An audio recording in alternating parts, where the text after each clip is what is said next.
Hayi bafethu unayizwela insizwa esishaye ngomucu okhona lapha ecicweni eChwepheshe Rhythm elikhiphile enyakeni lo odlule sisuka kuwo. Obumanje bazosikhombisa ngawo bazositshena ngawo basikhombise wona ukuthi kahle kahle kuhamba kanjani iChwepheshe Rhythm. Mhlawumbe mfoka baba insizwa usebenze nazo kakhulu kule CD ukuthi izibe impumelelo esuka einsimbini ekubhaleni kweingoma kuhamba kanjani lapho? Ukukhuluma nje iqiniso mfowethu.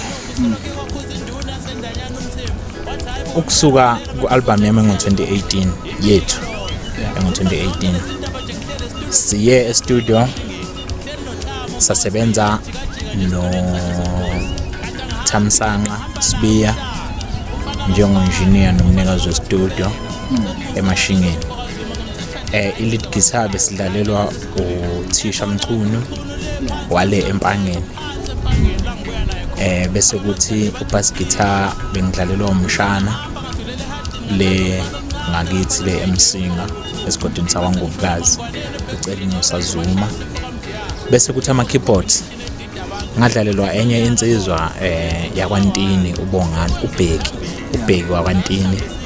Insizwa nje esengiphile nayo kakhulu esengihambe nayo kakhulu indaba zomculo ngilo ngafika eGoli sibambisene nje kahle. Yangifakela isandla nayo kuma keyboard. Nokutheke mase ngizokwenza le yesibili ialbum yeChwepheshe Rhythm. Ngase ngiqhubeka nazo lezi insizwa lezi i-lead guitar ne-bass guitar ucela Musa noThisha noThami Sibiya engagcina sengibakhela igama ngibabiza ngecombination edida abantu. Ngase ngithatha uJJ wakambuthuma kwale eHarding omshayi wama-keyboard oseqopheleni eliphezulu kakhulu odlalela omaskandi abaningi abaphakeme abanjengoKhuzani, Nkosi yamagcokama, Dumakahle nabanye abaningi kakhulu. Ngathatha yena ngase ngithatha nobhuti uMashansi wakwamjiyakho eBergville ngenxa yengoma ezithile ebeyifuna inkositini ngamthatha naye. Kwasebenzeka kahle kakhulu nalezo insizwa lezo. Lezi ke insizwa enginazo njengamanje la umsa wakhe ngapha usibonelo uDumengeli kaMchaji kube uThembani uDumengeli kaMehle Mamba. Kukhona ke nezinye siqembu nje eliningi mangabe sesisonke. Kukhona enye engekho njengamanje ngesimo somsebenzi ukhulile wakwaDuze nenye futhi engekho esemakhaya uThembelani wakwaguma.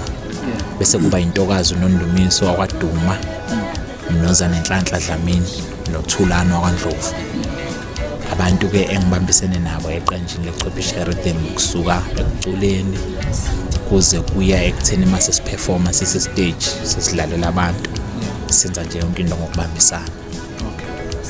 Mhlambe mfoka baba uma ungatshena abantu ekhaya or utshene umuntu ufisa ukuyongena e-studio njengamanje ukuthi mhlambe ikuphi angakuqaphelisisa nangakuthi engayivikela kanjani inkinga wena odlule kuzo ukuthi i-CD yakhe lomuntu osekhaya obukayo igcine ibe impumelelo. Ngamxwayisa uthini umuntu lapho? Ekukhulumeni nje iqiniso mfowethu. Yabona e-studio kufuneka engathi ungaya i-story sakho usazi. Ngicela abantu bengangizwa kabi angidiscourage. Kuyabhadalwa mangabe uyorecord e-studio. Futhi ukucula kwase studio kuhluke kakhulu mfowethu kulokho ebengikwenza manje. E-studio ulandela imigomo ethile enjengokuthi iphimbo lakho kumele ulibeke kwi-level ethile ezokwenza ukuthi lifike kahle emshinini okuyiyona elithwebulayo. Nokuya mhlambe kube inkinga ebantwini kodwa nje inqinambi ezikhona mfowethu engathi ungathatha isikhathi sakhe senele so practice wenze rehearsal ngaphambi kokuthi uthathe isinqumo sokuya e-studio. Lokho kwenza umsebenzi ube lula kuwe nakumuntu osukusebenza naye njengo-engineer.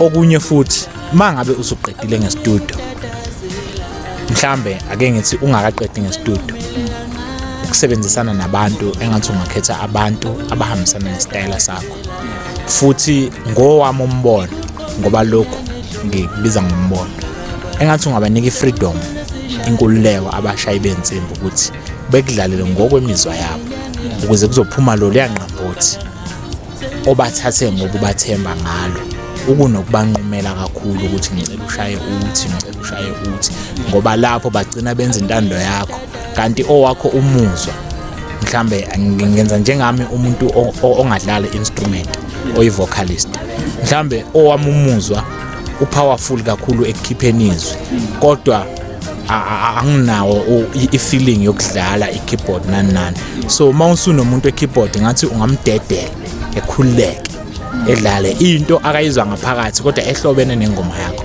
kanjalo uzokhipha umqombothi nokuzehlisa mawuyosebenza e-studio ngathi nje ungazehlisa uyithole kibo bonke abantu ohlangana nabo inhlobo ngeenhlobo zabantu yikhulu nani okunye engikhohliwe embuzweni wakho odlule mfowethu ngicela ukuthi ngisale sengikufaka manje ngitheke sengiyele emaphethelweni nale album ngase ngidibana nobhuti wakwamajola okhona endimeni ngamaskandi umletho majola ngaxoxisana naye ngambikela ubunzima engibhekene nabo nendlela engifuna ukuya ngayo phambili mina naye kwakhona la esivumelana khona ukuthi uzongisiza kakhulu naye kulokho akanamandla ongisiza ngakho emculweni nangempela ke usifakile isandla lapha nalapha eqenjini lami sibheke ukuthi ke ukuqhubeka kwempilo uzongisiza kakhulu kunakangisize khona ngaphansi kwekhampani yakhe sebenza kiyo intombi kaMajola ngicela ukuma lapho kwamanje Mbuke lapha ekhaya hlezi sodwa hlezi nezinsizwa ezisebenza nazo iChwepheshe Rhythm mhlawumbe mfowethu amazwi nje ongawadlulisela kubantu ngeChwepheshe Rhythm ungathini nje kubantu ngeChwepheshe Rhythm engakusho nje ngeChwepheshe Rhythm ukuthi abantu ngicela besupport abathandi bamaskande bewazi ukuthi beseke bazokuthola abakuthandayo ukuzobe kuphuma emazwini noma nje abanye ngisakhona ukusho ngoba sekulithi kodwa nje ngiyacela ukuthi abantu beseke bekujabulela umculo kamaskandi behlezi benawo njalo mhlawumbe mfowethu nguwe manje abantu ngabathembisani ngeChwepheshe Rhythm ukusuka manje into engingayisho nje kubabukeli emakhaya iChwepheshe Rhythm isazoqhubeka nokucula iye phambili nakiyo lesidi nje esiphume last year December la isemnandi shisikhotha nje kunengoma eziningi ngabe ezimnandi ehlukahlukene ngiyacabanga ukuthi nayo umuntu osayidinga njengamanje isatholakala ikhona nakulonyaka futhi ngiyathembisa ukuthi kuzoqambotho olunzima kakhulu mhlambe ngasekupheleni kwawo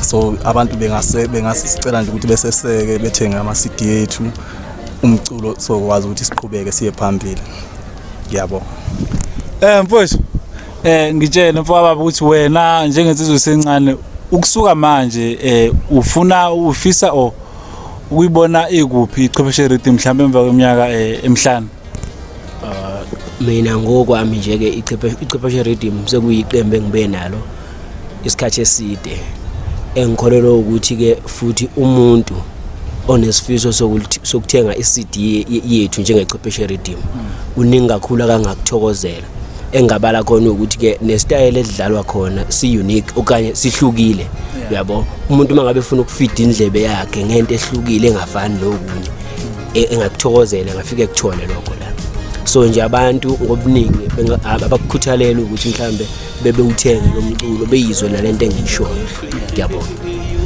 hayi insizwa zeChwepheshe Rhythm zikhombisa ukuzethemba kakhulu umbukeli lapha ekhaya ake ngibuyele kuwe mfoka baba ngibona ugqoke i-t-shirt le ine logo ngicabanga ukuthi yayo iChwepheshe Rhythm